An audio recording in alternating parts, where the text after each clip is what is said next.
বিহার বিধানসভা নির্বাচনে ক্ষমতাসীন এনডিএ জোট বিপুল সংখ্যাগরিষ্ঠতা নিয়ে পুনরায় সরকার গঠন করতে চলেছে। এখন পর্যন্ত ঘোষিত 93টি আসনের মধ্যে ভারতীয় জনতা পার্টি 47টি আসনে জয় লাভ করেছে এবং 44টি আসনে এগিয়ে রয়েছে।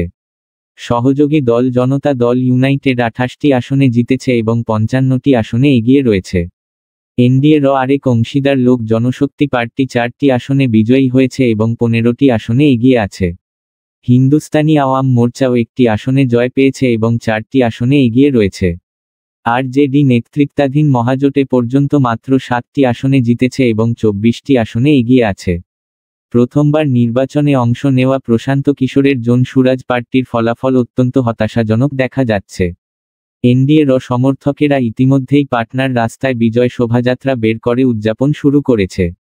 প্রধানমন্ত্রী নরেন্দ্র মোদী আজ সন্ধ্যায় কিছুক্ষণের মধ্যেই নতুন দিল্লিতে বিজেপির প্রধান কার্যালয়ে উপস্থিত হয়ে দলীয় কর্মীদের এই বিজয়ের জন্য শুভেচ্ছা জানাবেন। মুখ্যমন্ত্রী ড. হিমন্ত বিশ্ব শর্মা আজ ধেমাজি জেলার অকাজানে অনুষ্ঠিত জনসভায় অংশ নিয়ে মুখ্যমন্ত্রী মহিলা উদ্যমিতা প্রকল্পের নির্বাচিত উপকারভোগীদের চেক প্রদান করেন। এই প্রকল্পের আওতায় সিসিবরগাঁও বিধানসভা কেন্দ্রের 3370টি আত্মসহায়ক গোষ্ঠীর 34,448 জন মহিলাকে 10,000 টাকা করে চেক দেওয়া হয়। মুখ্যমন্ত্রী জানান, কৃষি, পশুপালন, বস্ত্রশিল্প ও হস্তশিল্প সহ বিভিন্ন ক্ষেত্রে মহিলা উদ্যোক্তা তৈরির মাধ্যমে জীবিকা উন্নয়নের সুযোগ সৃষ্টি করাই এই প্রকল্পের লক্ষ্য। এই অনুষ্ঠানে মুখ্যমন্ত্রীর সঙ্গে উপস্থিত ছিলেন সাংসদ প্রদীপ বরদুলাই, মন্ত্রী ড. রনোজ পেগু ও প্রশান্ত ফুকন। চিলাপথারের অকাজান উচ্চ মাধ্যমিক বিদ্যালয়ের মাঠে আয়োজিত বিশাল জনসভায় অংশ নিয়ে মুখ্যমন্ত্রী এই প্রকল্পকে একটি উত্তম উদ্যোগ বলে অভিহিত করেন। এদিকে গতকাল বিশ্বনাথ জেলার গহপুর কেন্দ্রে 36,834 জন আত্মসহায়ক গোষ্ঠীর সদস্যকে 10,000 টাকা করে চেক দেওয়া হয়। মুখ্যমন্ত্রী ড. শর্মা ভোলাগুড়ির শহীদ কনকলতা বড়ুয়া রাজ্যিক বিশ্ববিদ্যালয় প্রাঙ্গণে আয়োজিত অনুষ্ঠানে অংশ নেন। তিনি বলেন, গত 4 বছরে এই প্রকল্প রাজ্যের মহিলা উদ্যোক্তাদের আত্মনির্ভর হতে গুরুত্বপূর্ণ ভূমিকা পালন করেছে। রাজ্যের বিভিন্ন স্থানে আফ্রিকান সোয়াইন ফিভার ছড়িয়ে পড়েছে। এই রোগ প্রতিরোধে প্রশাসন সব ধরনের ব্যবস্থা নিচ্ছে। রোগের বিস্তারের কারণে বিভিন্ন জেলায় হাজার হাজার শূকর নিধন করা হয়েছে। উজানি আসামের শিবসাগর, ধেমাজি, ডিব্রুগড় ও লখিমপুর জেলায় সংক্রমণ সবচেয়ে বেশি। লখিমপুর জেলায় পশুপালন বিভাগ এখনও পর্যন্ত 1,706টি শূকর নিধন করেছে। জেলার 29টি স্থানের 34টি শূকর খামারের পশু নষ্ট করা হয়েছে। 9 নভেম্বর থেকে শূকর বিক্রিতে নিষেধাজ্ঞা জারি করা হয়েছে। আফ্রিকান সোয়াইন ফিভার সম্পর্কে মানুষকে সচেতন করতে গোলাঘাট জেলার খুমটাই এলাকায় আজ একটি সচেতনতামূলক সভা অনুষ্ঠিত হয়। রোগের কারণ ও প্রতিরোধমূলক ব্যবস্থা নিয়ে সেখানে বিস্তারিত আলোচনা হয়। পশ্চিম কার্বি আংলং জেলা প্রশাসন কার্যালয়েও একই বিষয়ে একটি সচেতনতা সভা অনুষ্ঠিত হয়। পশুচিকিৎসকরা শূকর পালকদের বিভিন্ন পরামর্শ দেন। সংক্রমণের মাত্রা বিবেচনা করে রাজ্য সরকার সিদ্ধান্ত নিয়েছে, অন্য রাজ্য থেকে আনা শূকর সীমান্তে পরীক্ষা করে সংক্রমণ পাওয়া গেলে সেখানেই নিধন করা হবে। সরকার ক্ষতিগ্রস্ত শূকর পালকদের ক্ষতিপূরণ দেবে বলে মন্ত্রী কৃষ্ণেন্দু পাল জানিয়েছেন। আজ শিশু দিবস। দেশের প্রথম প্রধানমন্ত্রী পণ্ডিত জওহরলাল নেহরুর জন্মদিনটি প্রতি বছর শিশু দিবস হিসেবে পালন করা হয়। প্রধানমন্ত্রী নরেন্দ্র মোদী প্রথম প্রধানমন্ত্রীকে শ্রদ্ধা জানান। মুখ্যমন্ত্রী ড. হিমন্ত বিশ্ব শর্মাও সামাজিক মাধ্যমে শুভেচ্ছা জানিয়েছেন। তিনি বলেন, শিশু পৃথিবীর সবচেয়ে মূল্যবান উপহার। প্রত্যেক শিশুর মঙ্গল কামনা করেন তিনি। ডিব্রুগড় জেলার সব শিক্ষা প্রতিষ্ঠানেই শিশু দিবস উদযাপন করা হয়। ছাত্রছাত্রীরা নৃত্য গান পরিবেশন করে এবং প্রয়াত প্রধানমন্ত্রীকে শ্রদ্ধা জানায়। কার্বি আংলং জেলার ডিফুর রেংবংহাম উচ্চ মাধ্যমিক বিদ্যালয়ের ছাত্ররা গান ও নাচ পরিবেশন করে দিবসটি পালন করে। শিক্ষকরা জনতার শিল্পী জুবিন গার্গের অমর গান, মায়াবিনী পরিবেশন করে প্রয়াত শিল্পীকে শ্রদ্ধা জানায়। বিশ্বনাথ জেলার গহপুরের রজাবাড়িতে 2 দিনব্যাপী শিশু দিবস উদযাপন চলছে। ত্রিবেণী মৈনা পরিবেশিত অনুষ্ঠানে শিশুদের প্রতিভা বিকাশের লক্ষ্যে নানা প্রতিযোগিতা অনুষ্ঠিত হয়।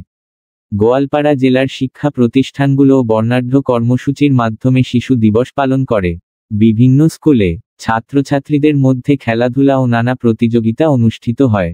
বোলদমারির বালারভিটাপাড়া প্রাথমিক বিদ্যালয়ে বক্তৃতা, সঙ্গীত ও নৃত্য প্রতিযোগিতা হয়। তিনিচুকিয়া জেলার রজাগড় মৌকহ মইনা পারিজাতের উদ্যোগে শিশু দিবস উপলক্ষে 11 থেকে 14 বছর বয়সী ছেলেমেয়েদের মধ্যে জেলা ভিত্তিক ম্যারাথন দৌড় প্রতিযোগিতা আয়োজন করা হয়। রাজ্যের সব স্কুলেই শিশু দিবস উপলক্ষে নানা অনুষ্ঠান হয়। শিক্ষা, ক্রীড়া, জনজাতি ও অনগ্রসর শ্রেণী কল্যাণ বিভাগের মন্ত্রী ড. রনোজ পেগু আজ ধেমাজির গ.হুগো আকার মুখ গার্লস হাইস্কুলে একটি প্রশাসনিক ভবনের ভিত্তিপ্রস্তর স্থাপন করেন। মিসিং স্বায়ত্তশাসিত পরিষদের অনুদানে নির্মিতব্য এই ভবনের অনুষ্ঠানে পরিষদের সভাপতি ও অন্যান্য সদস্যরা উপস্থিত ছিলেন।